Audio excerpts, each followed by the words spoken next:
Bismillahirrahmanirrahim. Assalamualaikum warahmatullahi wabarakatuh. Perkenalkan, nama saya Winnie Lestari. Saya berasal dari kampus IAIN Palopo, program studi Perbankan Syariah, kelas 3D. Di sini saya akan menjelaskan tentang lembaga keuangan syariah. Jadi lembaga keuangan syariah itu adalah jembatan bagi pihak yang kekurangan dana dengan pihak yang kelebihan dana.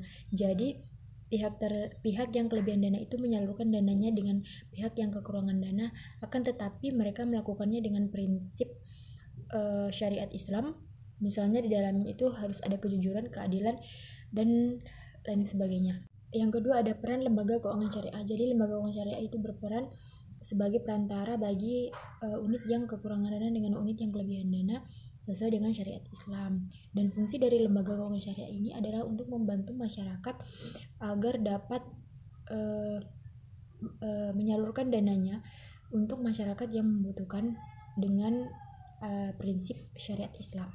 Yang ketiga, ada prinsip-prinsip ekonomi Islam. Jadi di dalam prinsip-prinsip ekonomi Islam itu terdiri dari yang pertama prinsip tauhid, yang kedua ada prinsip keadilan. Ya, prinsip keadilan terdiri dari riba, masyir, gharar, dan haram. Yang ketiga ada prinsip maslahat, yang keempat ada prinsip ta'awun atau tolong menolong, yang kelima ada prinsip keseimbangan. Jadi yang keempat itu ada struktur lembaga keuangan syariah. Jadi lembaga keuangan syariah itu terdiri dari lembaga keuangan bank dan lembaga keuangan bukan bank. Jadi yang pertama, lembaga keuangan bank itu terdiri dari bank umum, bank sentral, bank perkreditan rakyat, dan masih banyak lagi. Kemudian contoh dari lembaga keuangan bukan bank itu ada pasar uang, ada koperasi simpan pinjam, terus perusahaan asuransi, dan masih banyak lagi. Jadi yang kelima itu ada ketentuan administrasi bank Islam. Jadi ketentuan administrasi bank Islam itu meliputi yang pertama ada bentuk hukum bank syariah, yang kedua ada izin pendirian bank syariah, yang ketiga pendiri, yang keempat itu modal, yang kelima pengurus, yang keenam kegiatan usaha. Baik, saya akan menjelaskan. Yang pertama ada bentuk hukum bank syariah itu. Jadi di dalam bank syariah itu tidak ada bunga bank karena itu dianggap haram atau riba.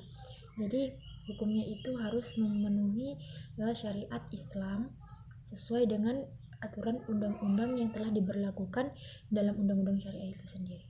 Izin pendirian bank Islam. Yang kedua adalah izin pendirian bank Islam. Jadi pendirian bank Islam itu izinnya yang pertama kepemilikan dapat dimiliki oleh pihak yang berhubungan atau pihak lain. Yang kedua harus berbadan hukum Indonesia, setidaknya memiliki dua pihak yang terdiri dari WNI dan BHI secara kementerian. Yang ketiga, modal minimal disetorkan itu 1 triliun. Yang keempat, harus memiliki persetujuan dari Bank Indonesia dengan catatan mempunyai izin usaha. Yang ketiga ada pendiri. Jadi pendiri bank syariah pertama kali itu didirikan di Mesir. Jadi masyarakat Mesir telah mendirikan bank syariah yang pertama kalinya. Yang keempat ada modal. Jadi modal itu adalah segala sesuatu yang mewakili kepentingan lembaga keuangan syariah itu sendiri. Tanpa adanya modal, jadi lembaga syariah itu tidak dapat berjalan dan berkembang sesuai dengan keinginan. Dan modal itu disetor minimal jumlahnya 1 triliun. Yang kelima ada pengurus. Jadi sebenarnya lembaga keuangan syariah dan konvensional itu sebenarnya sama. Akan tetapi yang membedakan itu di dalam lembaga keuangan syariah itu ada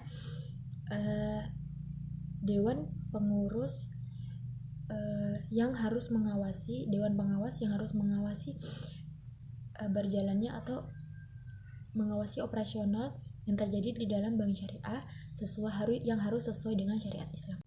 Yang keenam ada kegiatan usaha. Jadi di dalam bank syariah itu perlunya atau wajibnya untuk menerapkan akad prinsip muamalah Islam. Jadi kita itu di dalamnya harus menjalankan operasional bank syariah itu sesuai dengan syariat Islam atau muamalah dalam Islam. Jadi cukup itu yang bisa saya sampaikan, kurang dan lebihnya mohon dimaafkan. Saya akhiri dengan ucapan wassalamualaikum warahmatullahi wabarakatuh.